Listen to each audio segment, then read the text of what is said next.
Bonjour et bienvenue sur ma chaîne vidéo où aujourd'hui je ne vais pas vous parler de lecture mais je vais vous parler de tricot. Parce que les deux passions que j'ai dans ma vie, c'est la lecture et le tricot. Alors un petit historique vite fait de ma vie de tricoteuse. Comme beaucoup d'entre nous, j'ai commencé petite à apprendre à monter les mailles, à tricoter en point mousse essentiellement des écharpes qui commençaient avec allez, 20 mailles et puis qui finissaient avec 30 mailles, plein de trous, enfin vraiment une catastrophe.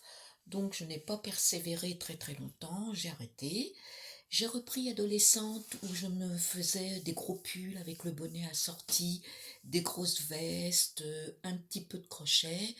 Et puis j'ai arrêté à nouveau, j'ai repris, j'ai arrêté, j'ai repris. Enfin voilà, c'était vraiment par tranche quoi, hein. Et puis jusqu'au jour où je suis allée chez ma sœur en vacances et elle était en train de tricoter un châle avec des drôles d'aiguilles. C'était des aiguilles circulaires. Donc j'ai été complètement éberluée. Je lui ai demandé qu'est-ce que c'était, comment que ça se faisait, voilà. Donc elle m'a expliqué le tricot en rond, comment ça se faisait, quels étaient les avantages et tout. Et ce qui m'a vraiment interpellée dans ce mode de tricot, c'était qu'il n'y avait plus de couture à faire. Voilà, parce que moi, tricoter à plat, bon, ça allait, hein, il n'y avait pas trop de problème, mais dès qu'il fallait assembler, alors là, une catastrophe. Moi, la couture, ça fait deux. On voyait les fils, les coutures étaient apparentes, enfin, c'était vraiment pas joli du tout, du tout. Donc, je suis rentrée, j'ai été m'acheter une paire d'aiguilles circulaires, de la laine, et puis je me suis lancée. Elle m'a fait aussi découvrir la chaîne YouTube avec les podcasts tricot et le site Ravelry. Ravelry, c'est un site où vous pouvez vous ouvrir un compte gratuitement. C'est mondial, hein. Alors, vous pouvez rentrer vos projets, vous pouvez aller voir d'autres tricoteuses, les projets qu'elles ont réalisés. Vous pouvez acheter des designs de tricot.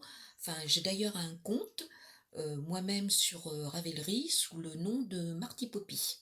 Si vous voulez aller regarder quelques-uns des ouvrages que j'ai réalisés, voilà, pas aucun souci. Voilà, donc je me suis donc lancée dans les châles, dans les pulls, dans les tricots. Il y a de cela un peu plus de 4 ans et depuis, je n'ai pas arrêté. Je tricote pratiquement tous les jours, plus ou moins, mais voilà, j'ai besoin de ma petite dose de tricot, ça me délasse, et puis de voir le projet comme ça monter, c'est vraiment très passionnant. Donc voilà, et puis il y a à peu près un peu plus d'un an, j'ai vu qu'on pouvait tester des trucs pour certaines designeuses. Il fallait s'inscrire sur une liste et puis on vous envoyait des demandes pour savoir si vous étiez intéressé par tricoter tel ou tel modèle.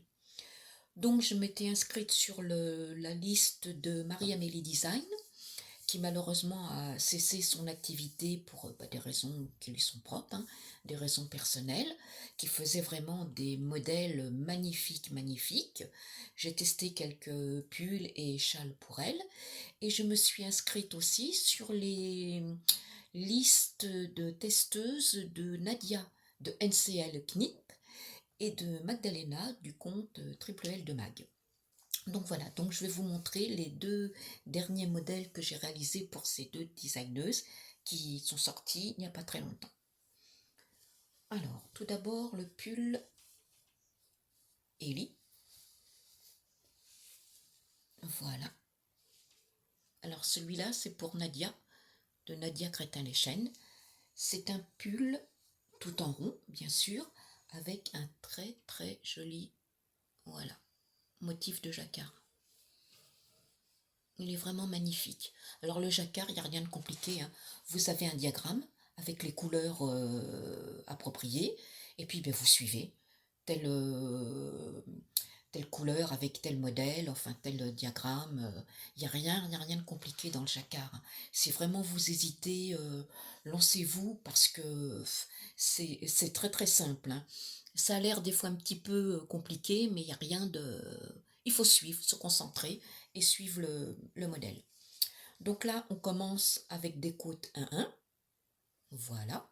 Une fois que l'on a terminé nos côtes 1-1, on attaque ce motif de jacquard. Voilà. Une fois qu'on a réalisé notre jacquard, on attaque les rangs raccourcis. Les rangs raccourcis pour creuser l'encolure. Voilà. Il n'y a rien de compliqué non plus dans les rangs raccourcis. Moi, je prends les German Short Row, les rangs raccourcis à l'allemande. Moi, je trouve que ce sont ceux qui se voient le moins et les plus faciles à réaliser. C'est mon opinion personnelle, hein. Après, vous avez tout un tas d'autres rangs raccourcis, mais moi, je préfère cela. Arrivé à une certaine longueur, on sépare le corps des manches. On met de chaque côté les mailles en attente pour les manches. On déroule notre corps. Alors après, c'est tout en jersey, hein. Rien de compliqué, tout en jersey. Côte 1-1 en bas. On reprend nos mailles pour les manches. On tricote tout en jersey et côte 1-1. Et pareil de l'autre côté. Tout en jersey, hop là. Et côte 1-1. Voilà. Voilà, franchement, pas de souci avec ce modèle. Très agréable à tricoter. Les explications sont claires, limpides. Ça coule tout seul. Avec Nadia, franchement, il n'y a aucune difficulté. C'est bien expliqué. Et s'il y a un souci, vous pouvez la contacter. Il n'y a pas de problème. Alors, pour réaliser ce pull, j'ai pris la laine Ulysse de chez Dererum Natura. C'est une laine mérino cardée, donc elle est un petit peu moins douce que le mérino superwash, mais elle ne pique pas, elle n'est pas rêche, hein, il y a pas de souci. Hop, j'ai une autre laine qui s'est mise avec, voilà. Donc pour faire mon corps, j'ai pris le coloris caramel, et pour les jacquards, le coloris poivre et le coloris doré. Voilà. Donc, et en plus, cette laine, elle s'adoucit quand même un petit peu au lavage et au blocage. Alors moi, pour bloquer, je prends de l'eau câlin. Je mets mon pull à tremper avec un peu d'eau câlin et un peu de vinaigre d'alcool pour éviter si jamais le laine venait à dégorger. Normalement, ça n'a pas bougé du tout. Voilà. Je fais tremper à peu près une quinzaine de minutes dans l'eau à peine tiède pour ne pas feutrer et abîmer ma laine. Une fois que les 15 minutes sont écoulées, je prends mon pull et je le compresse, hein, je ne le tords pas. Je sors le plus possible d'eau du pull. Après, je le mets dans 2 serviettes éponges. Je roule et je piétine. Ouais, moi, je piétine mes ouvrages sans souci et j'ai jamais eu de problème avec ça, hein. Une fois que l'opération est faite, je mets mon pull bien à plat sur des tapis de sport. Je le mets bien à plat, je le lisse bien, et puis voilà, je le mets à sécher. J'attends que ça soit sec, et voilà. Après, il n'y a plus qu'à mettre, et voilà. Je l'ai mis 2 ou 3 fois, et jusqu'à présent, pas de feutrage, pas de feutrage, mais pas de bouloche, pas de... Voilà. Bon, là, le coloris est bien, mais avec le temps qu'on a, c'est pas évident. Voilà, il est sorti il y a à peu près 15 jours, 3 semaines. C'est le pull Ellie de Nadia Crétin-Lechaine. Sans souci, vous pouvez foncer, vous serez content du résultat. Ensuite, je suis en train... Enfin non, j'ai testé pour Magdalena du compte Triple L de Mag. Voilà, ce pull qui est sorti samedi dernier. C'est le Lady T. Parce que Magdalena fait des modèles avec chacune des lettres de l'alphabet. Elle en est arrivée, elle a fait le R, le S, le T. Elle est en train de faire le W. Et il lui restera plus que U, V, X, Y, Z. Voilà. Un pull pour chaque lettre de l'alphabet. Alors, soit un pull, soit un gilet, soit un châle, c'est selon ses envies. Il y a juste pour la lettre L, où elle a fait 3 modèles parce que comme son pseudo triple L de Mag, c'est par rapport à ses enfants. Elle a 3 enfants, 2 filles et un garçon, et ils ont tous les 3 le prénom qui commence par la lettre L. Donc c'était très intéressant parce que les enfants étaient choisir la laine dans son stash, la laine qu'ils préféraient, et elle a créé des modèles avec chacun de ses enfants. Ils ont choisi ce qu'ils voulaient comme dentelle, comme motif, comme genre de pull. J'ai trouvé que c'était génial comme idée. Donc là, elle a fait 3 pulls.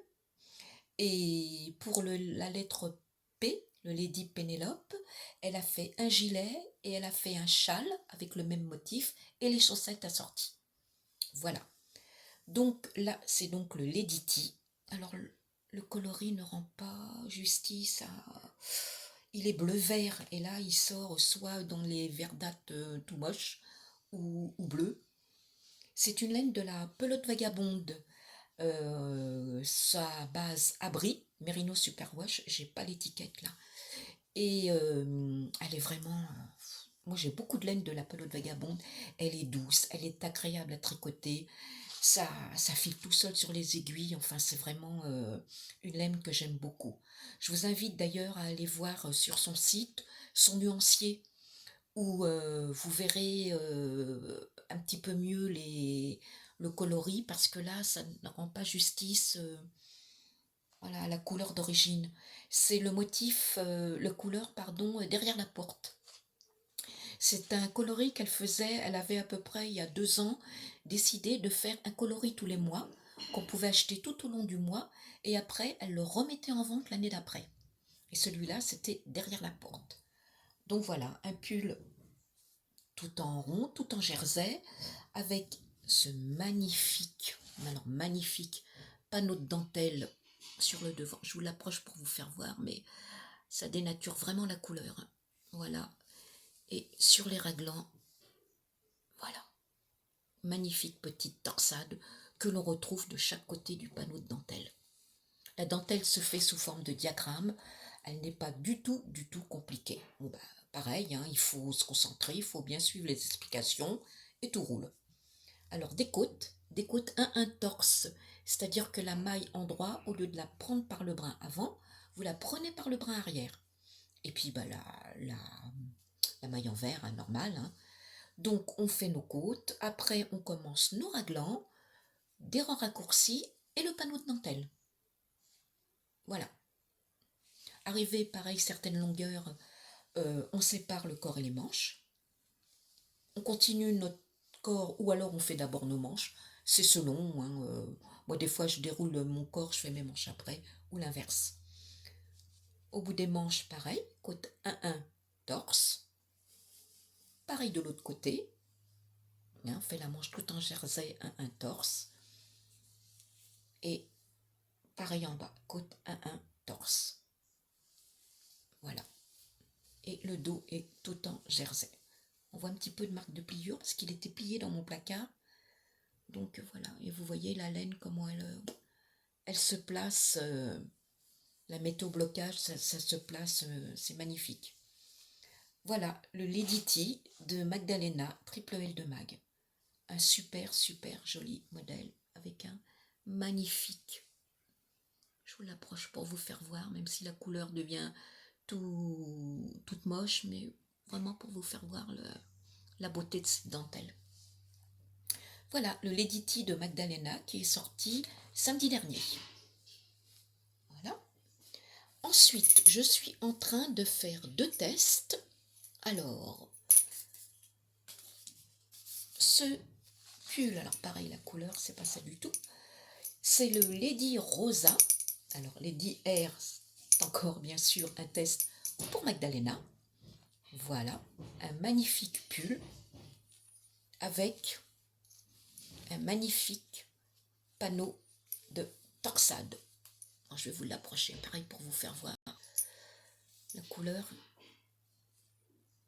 n'est pas du tout le rendu, c'est un rouge vraiment, c'est, voilà, la pelote vagabonde abri, et c'est tête à tête.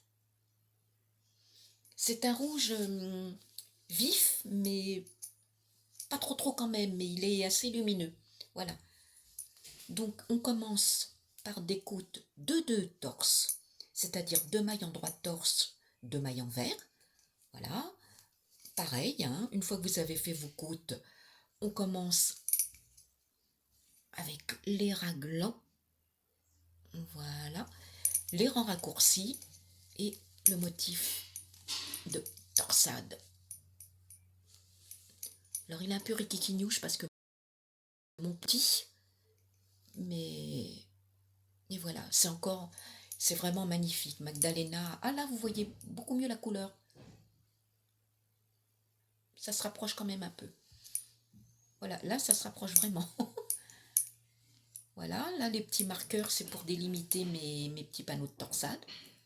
Hein. Vous voyez, là j'ai déjà fait mes manches. Hop, avec mes côtes de 2 torses à la fin. Et pareil de l'autre côté. Et il me semble que là, dans ce pull, Magdalena poursuit le motif jusqu'en bas. C'est-à-dire on n'arrête pas par rapport au Lady où on arrêtait le motif de dentelle et les côtes. Là, on continue notre motif jusqu'en bas avec les côtes on l'insère dans les côtes, quoi. Hein. Voilà. Ce modèle, normalement, va sortir le 24 février. Ça va, hein, normalement je devrais être dans les temps, hein, le corps après, puis là il est remonté parce que, voilà, qu'il est un petit peu avec mon câble là, hein, donc il sortira dans une petite semaine.